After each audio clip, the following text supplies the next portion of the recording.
Okay. आज हम लोग क्या करेंगे, आज बहुत ही इम्पोर्टेंट चीज़ें आपको मैं सिखाऊंगा। सबसे पहले कैटायन और एनायन क्या होता है। We will started from this cation and anion. See, cation क्या होता है और एनायन क्या होता है, और इन दोनों को क्लब हम लोग आयन भी कह देते हैं। तो कैटायन के अंदर आपको ये याद रखना है, कैटायन जो होता है वो पॉजिटिव चार्ज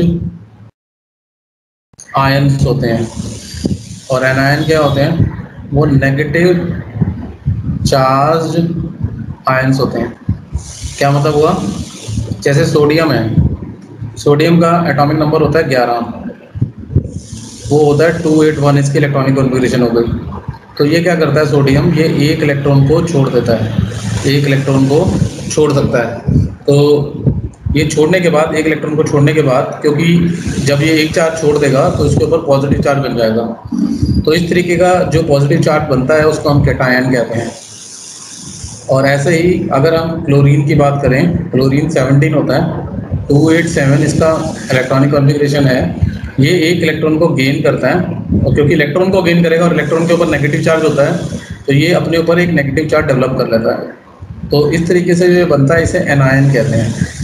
तो आपको एक चीज़ ये समझ में आ गई कि कैटायन कैसे बनता है और एनायन कैसे बनता है। कैटायन हमेशा इलेक्ट्रॉन को छोड़ने से बनेगा, क्योंकि इलेक्ट्रॉन छोड़ेगा, नेगेटिव चार्ज छोड़ेगा तो अपने ऊपर पॉजिटिव चार्ज डेवलप कर लेगा। और एनायन हमेशा इलेक्ट्रॉन को गेन करके बनता है। एक मज़ेदार बात और मैं आपको यहाँ पे क्लियर करना चाहता हूँ। एक होता है कैथोड और एक होता है एनोड। ये बिल्कुल इसका अपोजिट होता है। कैथोड नेगेटिव चार्ज को, जो सेल होता है उस सेल के नेगेटिव टर्मिनल को हम कैथोड कहते हैं। आपने देखा होगा सेल के अंदर ऐसे एक तरफ से प्लेन सरफेस होती है, एक तरफ से ऐसे डॉट सा बना होता है, एक मेटल की वो बनी होती है, ये पॉजिटिव टर्मिनल होता है, और बैक साइड जो होती है उसकी नेगेटिव टर्मिनल होती है। तो कैथोड नेगेटिव होता है, एनोड पॉजिटिव होता है। तो इससे कंफ्यूज मत कर जाना, कैटायन उल्टा है, कैटायन पॉजिटिव होता है और एनायन नेगेटिव होता है। मोस्टली बच्चे जो होते हैं वो इसके अंदर कंफ्यूज होते हैं कि कैथोड और एनोड के बीच में कंफ्यूज हो जाते हैं कि कैथोड नेगेटिव होता है तो वो ये सोचते हैं कैटायन भी नेगेटिव होता है। कैटायन हमेशा पॉजिटिव होता है। एक बात, इसके बाद अभी मैंने एक चीज़ और समझानी है आपको।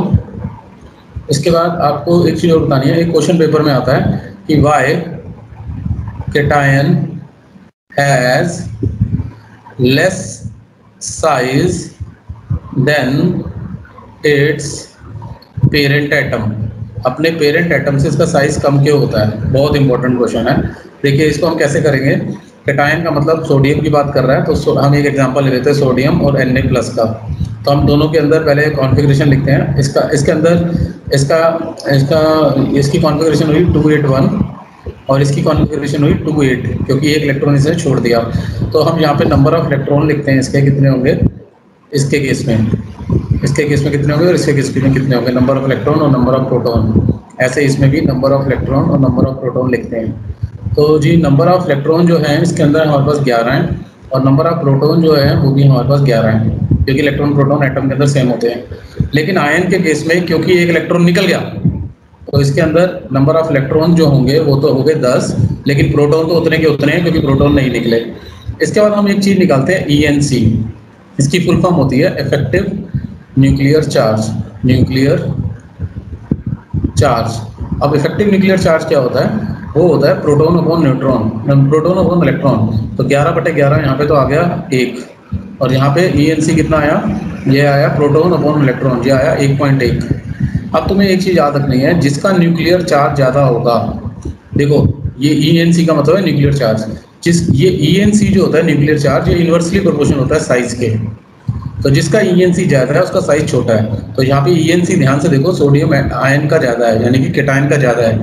तो ये कैटायन का ENC ज़्यादा है, यहाँ पे लिखेंगे सेंस ENC यानी कि effective nuclear charge of cation is more, hence it's size is less. ये बहुत इंपॉर्टेंट है, क्योंकि न्यूक्लियर चार्ज जिसका ज़्यादा होगा, न्यूक्लियर चार्ज मतलब न्यूक्लियस जिसका ज़्यादा स्ट्रॉन्ग होगा, वो उतना ही अपने इलेक्ट्रॉनों को पास खींच लेगा।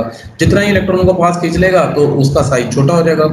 तो कैटायन का क्योंकि इफेक्टिव न्यूक्लियर चार्ज ज़्यादा है, तो इसका साइज जो होगा वो छोटा होगा। ये बहुत इंपॉर्टेंट क्वेश्चन है। ऐसा ही सिमिलरली आपको एनायन के केस में करना है। Why anion has more size than its parent atom. ये पेपर में आएगा। इसको ऐसे करना होगा आपको, जैसे मैंने अभी आपको ये शो करके दिखाया है। तो यहाँ तक मुझे लगता नहीं है कि किसी को कोई प्रॉब्लम होगी। इसको आप लोग नोट भी कर सकते हो।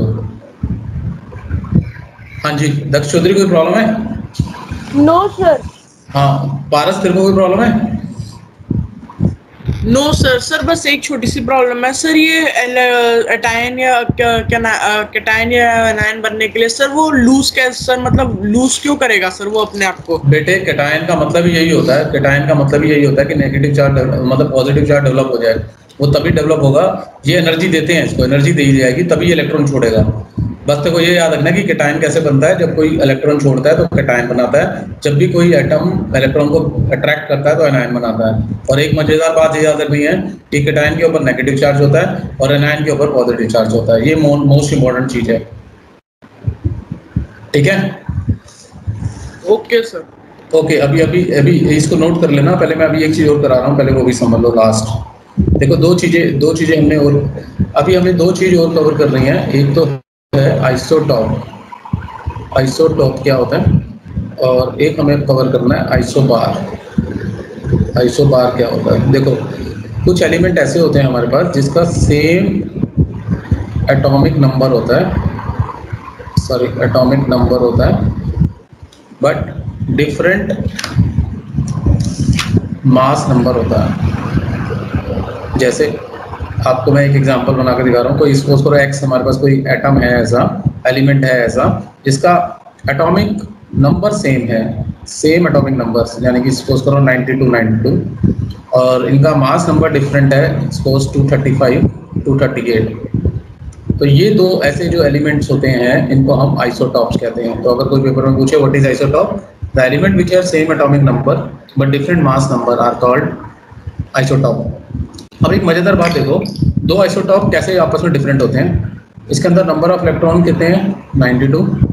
प्रोटॉन भी कितने हैं? 92। और नंबर ऑफ न्यूट्रॉन कितने हैं? न्यूट्रॉन निकालेंगे इसमें से, इसको सब्ट्रैक्ट करके 235 में से 92 सब्ट्रैक्ट करेंगे, कितना आएगा? ये आएगा 3। यहाँ पे आएगा 14 में से 9 गए 5, तो यहाँ आएगा 1, तो 153। तो इसमें 153 न्यूट्रॉन है। इसके अंदर नंबर ऑफ इलेक्ट्रॉन कितने हैं? इसके अंदर नंबर ऑफ इलेक्ट्रॉन भी 92, प्रोटॉन भी 92 और न्यूट्रॉन कितने हैं इसके? 238 माइनस 92, यानी कि 3 और जोड़ दो 156। इसमें 3 और जोड़ दो 156। अब आप मजेदार बात देखो, आपसे अच्छा ठीक कर लो इसको, ये 146 है, ये 143 है, दोनों ठीक कर लेना। अब पेपर में क्वेश्चन क्या पूछेंगे? पेपर में आपसे क्वेश्चन पूछेंगे कि two isotopes are in what respect they are different. तो याद रखना they are different in the number of neutrons. तो ये क्वेश्चन का आंसर है। क्वेश्चन ये पूछेंगे in what respect two isotopes are different. तो आपको इसका आंसर ये बोलना है in the terms of neutron they are different, they have same number of electron and proton. तो this is very important. Isobar क्या होता है, अब ये भी समझ लो। आइसोबार इसका उल्टा होता है, उसके अंदर सेम एटॉमिक मास होता है या मास नंबर और डिफरेंट एटॉमिक नंबर होता है। मैं आपको इसका एग्जांपल देता हूँ। जैसे कोई एक्स बना लेते हैं हम, जैसे कि 7 और 8 और ऊपर लगा दिया 14 एंड 14। ये मैंने अपने एग्जांपल क्रिएट किया है। अब आइसोबार क्या होता है, दोबारा सुन लो। इसके अंदर हमारा एटॉमिक मास तो सेम था, ऊपर वाला सेम है, लेकिन नीचे वाला डिफरेंट है, एटॉमिक नंबर डिफरेंट है। तो अगर कोई बंदा पूछे कि in what respect they are different, इसके भी निकालो। इसके नंबर ऑफ इलेक्ट्रॉन निकालो पहले, वो होंगे 7 और इसके होंगे 8। नंबर ऑफ प्रोटॉन कितने होंगे? नंबर ऑफ प्रोटॉन इसके 7 होंगे, इसके 8 होंगे। तो ये नंबर ऑफ इलेक्ट्रॉन और प्रोटॉन में डिफरेंट होगा और न्यूट्रॉन भी डिफरेंट होंगे दोनों के। न्यूट्रॉन कितने होंगे? इसके होंगे 7, 14 में से 7 गए और इसमें 14 में से 8 गए 6। 14 में से 8 गए 6, तो इसके अंदर तीनों चीज़ें डिफरेंट होती हैं, इलेक्ट्रॉन, प्रोटॉन और न्यूट्रॉन, और मतलब दोनों आपस में कंपेयर कर रहे हैं। तो ये बड़ा इंपॉर्टेंट क्वेश्चन है, आइसोटॉप एंड आइसोबार, ये भी आपसे पेपर में लास्ट टॉपिक है, ये आपसे पूछा जा सकता है। अभी आप सब लोग इसको नोट